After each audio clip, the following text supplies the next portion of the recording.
Masalan, agar xotinim bo'lsa bitta mashina podarka Mashina. Assalomu alaykum do'stlar. Yaqinda 8-mart ayollarga pul kerakmi yo gul kerakmi? Hozir o'zlaridan so'raymiz. 8-martga nima sovg'a kutishyapti? Siz bayramga erkaklardan qanaqa sovg'a kutyapsiz? Men kir mashina kutyapman deb. Kir yuvish mashinasi chiqib ketdi o'yindan birinchi bo'lib. Oddiy qilib, misol uchun arzon bo'lsa ham gul. Например, можно на русском? Да, или- можно. Хорошо. Ну, маме чаще всего можно подарить цветы, она будет счастлива. Но любовь — это самый лучший подарок. 8-martga erkaklardan qanaqa sovg'a kutyapsizlar? Siz? Gul. Siz? Gul tipa chiroyli anaqa. Son qiladiganda. Ha. Prям pionniy bo'lsa bu.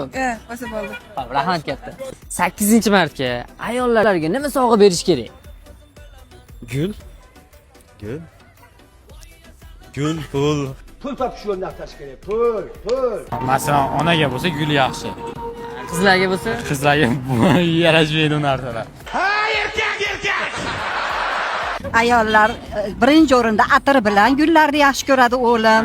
Agar masalan boya ketsam onamga bitta samolyot podarka qilaman. Samolyot.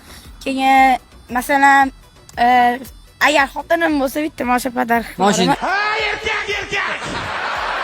Erkaklardan qanaqa sovg'a kutasizlar bayramga? Endi bilmadim, balkim guldir. Gul yetadi. Ha, gul, shirinlik. Я думаю, сертификат на какой-нибудь магазин косметики. Ну, то же самое, что она. Bir xil. Да. Menga sovg'ani qimmat, arzonligini farqi yo'q, e'tibor. Misol uchun Ko'pincha ayollar gul yaxshi ko'radi. gul. 8-martga qizlar har xil sovg'a kutishyapti, lekin maslahatim Premium Trade tomonidan premium kursimizga voucher sovg'a qilinglar. Ana shunda qizinglar umuman moliyaviy erkinlikka ega bo'ladi. Sizlardan pul so'ramaydi. Maslahat.